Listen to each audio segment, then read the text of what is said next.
How are you, Senator? Good to see you. It's good to see you. I appreciate you coming and doing this. During the last few years of his Senate career, North Carolina Republican Senator Richard Burr rarely gave an interview. And it's been years since he's spoken to a TV station. So we weren't really sure what to expect when we met up with him at the historic Monocle restaurant, just a stone's throw away from the U.S. Capitol. A little avocado. You got a little crab meat?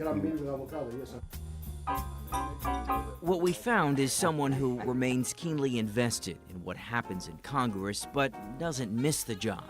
There's a period of time that you're a contributor. And when you're no longer a contributor, it's time to get out and let somebody else come and do it. And I think my timing was pretty good. Burr retired in 2022. He's a lifelong Republican. But by the end of his congressional career, he had strained relations with some in his own party. After a decade in the House and 18 years in the Senate, and having come through the pandemic, he said it was time. Did you enjoy the Senate in your last few years? I won't say that I enjoyed them the last 2 years. I continued to work. I was getting tired. A lot of his time in the Senate was focused on health care and issues of national security. He had a critical role on the Senate Intelligence Committee's investigation into Russia's interference in the 2016 presidential election. The committee was praised for its bipartisanship. As we age, we all begin to see things through a different frame. I remember when I voted on a military issue where gay individuals could serve. And my colleagues looked at me and said, "What are you doing?" And I said, "You know, my sons at home said I was crazy. Why would we be against this? They're with that every day of their lives." And I realized that you have to consider the feelings of the next generation and the next generation. Former President Donald Trump's second impeachment trial ended up isolating Burr from a large part of the Republican Party. The House voted to impeach Trump for inciting the insurrection at the Capitol on January 6. Mr. Burr, guilty. Burr was one of just 7 Republican senators who voted against Trump, 10 short of the number needed to convict him. My vote on the president was not on anything that the House presented. It was on the fact that I thought that the president leaving the vice president without surging to Capitol Hill a protective detail to take a vice president with a nuclear football and to make him secure was a breach of office. Did you tell your colleagues before you voted guilty? No.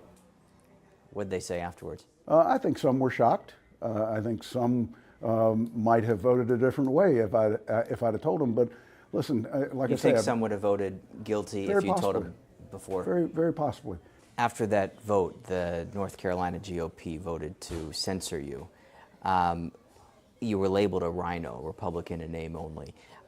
What was it like behind the scenes? Were you feeling pressure from outside or inside of the Senate? My wife would tell you it was a sense of relief because I no longer had to travel around the state speaking to Republican groups. I could go sort of do my thing, and that's what I did. Despite Burr's tense relationship with his party, he still identifies as a Republican, and he plans to vote for Donald Trump in November. I think some people will be surprised to hear you'll vote for Trump, given that you voted for impeachment. No?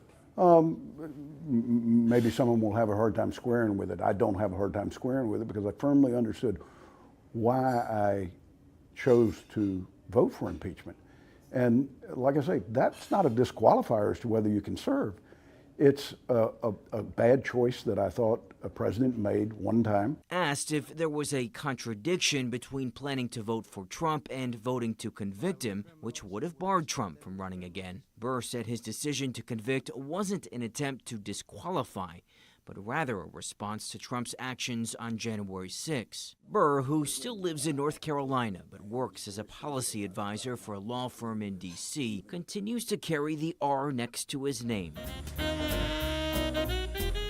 But he's the first to tell you Democrats are needed to get anything done in Congress, a lesson for an institution plagued in division.